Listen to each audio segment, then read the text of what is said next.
सुनाओ Keynes technology limited अब देखिए 3820 रुपए का प्राइसिंग हमें देखने को मिल रहा है एंड वापस से गिरावट शुरू हो चुकी है। Hi this is Dev and watch it traders diary. ये कितनी बड़ी और कितनी खतरनाक हो सकती है, क्या निवेशक बिल्कुल फंस चुका है, यहाँ पर थोड़ा सा समझने की कोशिश करते हैं। देखिए काफी इंपॉर्टेंट जगह पर आ चुके हैं। क्या कोई खबर थी? ऐसी कोई बात नहीं है, ऐसी कोई बात नहीं है। हालांकि हाँ, डिक्सन टेक्नोलॉजीज में अगर आप देखेंगे तो एक बड़ा प्राइस कट आ चुका है। 16,000 से 13,000 रुपए, माफ करिएगा 13,000 रुपए का जो प्राइस है वो यहां पर तय किया है जेफरीज ने। मैं आपको बताता हूं, लेकिन केन्स के लिए अच्छी खबर थी, बट फिर भी केन्स ज्यादा टूटा, डिक्सन कम टूटा। अभी अगर आप देखोगे तो हुआ क्या है, हमें काफी बहुत बहुत बहुत ज्यादा इंपॉर्टेंट जो प्लेस थी उसको तोड़कर थोड़ा सा नीचे आ चुके हैं। ये पूरी बात है। पैटर्न अगर आप देखेंगे इस तरीके से, इसका जो मिड पॉइंट है वो हम तोड़कर नीचे आ चुके हैं। अगर आप लाइन चार्ट के हिसाब से समझेंगे थोड़ा सा, तो हम देखते हैं कि ये थोड़ा सा डिफरेंट आपको देखने को मिलेगा। बट जेफरीज जो है वो अभी बाई रेट यहां पर मेंटेन करे रखे हैं स्टॉक पर। 5,940 रुपए का टारगेट रखा हुआ है केन्स का, एंड डिक्सन का टारगेट जो है वो यहां पर घटा दिया है 16,270 रुपए से 13,070 रुपए का प्राइस टारगेट रखा हुआ है। तो ये हमारे सामने देखने को मिल रहा है, लेकिन होल्ड रेटिंग है। पर है क्या है कि यहां पर जो केन्स है या डिक्सन है, अगर आने वाले क्वार्टरली नंबर्स अगर सही नहीं हुए तो वो और प्राइस करेक्शन लेकर आएंगे। आप सोचेंगे कि और कितना सस्ता होगा, वो देखिए ना कि सस्ता वाला और सस्ता होता चला चला यार। तो 4,000 रुपए यहां पर जो है ना, जो प्राइस 4,000, वो काफी इंपॉर्टेंट है। 4,000 के नीचे हम निकल चुके हैं। ये काफी इंपॉर्टेंट था, ये मिड पॉइंट था। लाइन चार्ट के हिसाब से हम उसके नीचे ट्रेवल कर रहे हैं। 3,791 रुपए का जो प्राइस हमें आज का जो क्लोजिंग का जो देखने को मिल रहा है वो इतनी इंपॉर्टेंट जगह पर क्लोज हुआ है कि पूछो मत।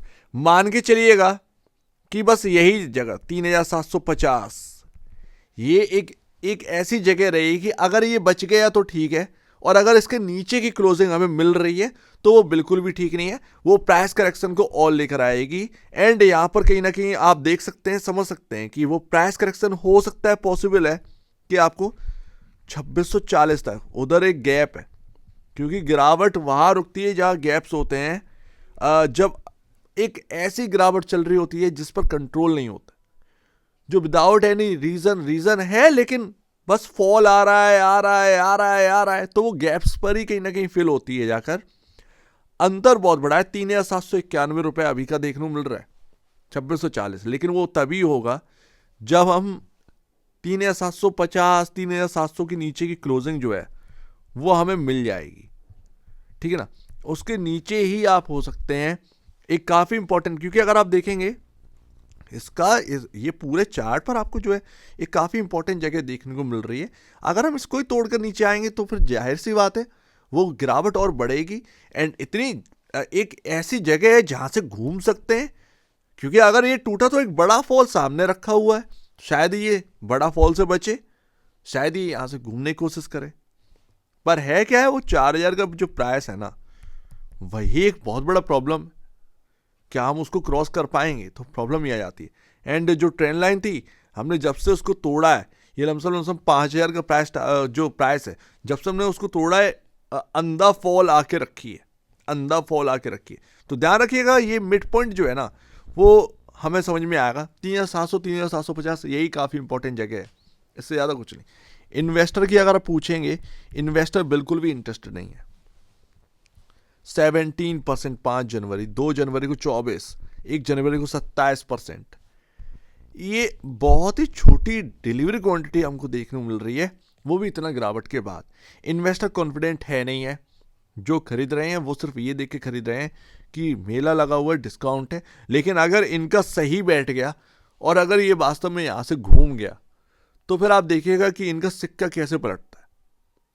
अदरवाइज अभी यहां पर ना, अभी आप ये प्रिडिक्ट नहीं कर सकते हैं कि कितना फॉल, और नहीं कर सकते भाई, नहीं कर सकते।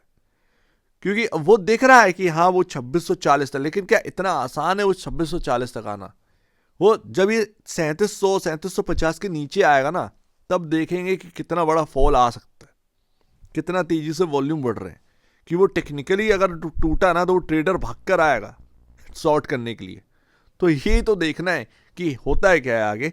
मात्र 25,409 करोड़ का मार्केट कैप रह गया है, कभी इससे डबल था। तो जाहिर सी बात है हम हाई वैल्यूएशन पे चल ही रहे थे चिप के नाम पर। जैसे ट्रेंड है तो ट्रेंड के भी बाजा बज गए, ईएमएस स्पेस के भी बाजा ही बज गए। ये एक प्रॉब्लम चल रही है। और ये प्रॉब्लम ऐसा नहीं है, ये हाई वैल्यूएशन, ये मनी पावर जो यहाँ पर ना झोंकी गई थी, वो आज की डेट में आप देखिएगा फ्लॉप स्टोरी बन चुका है। क्योंकि मनी पावर के दम पर ही ये स्टॉक कहाँ से कहाँ पहुंचे थे, हाई वैल्यूएशन पे चल रहे थे, क्वार्टरली नंबर्स इतने अच्छे आए नहीं, गाइडेंस इतनी अच्छी आई नहीं। जाहिर सी बात है उसके बाद जो हुआ वो हमारे सामने। लेकिन हाँ, प्राइस टू बुक वैल्यू के हिसाब से 5.43 टाइम यहाँ पर ना प्राइस टू बुक वैल्यू पर केन्स टेक्नोलॉजी ट्रेड कर रहा है। 67.10 का यहाँ पर ना पीई रेशियो है। पर है क्या है कि टेक्निकल एक अपनी अलग जगह यहाँ पर भूमिका निभाते हैं एंड फंडामेंटल आपके अलग जगह पर। तो फाइनेंशियल इंडिकेटर के हिसाब से ऐसा लगता है कि हाँ अच्छी जगह पर आ चुके हैं, लेकिन टेक्निकल ये कह रहे हैं कि अगर इससे नीचे और गए तो भाई और फॉल आ सकता है।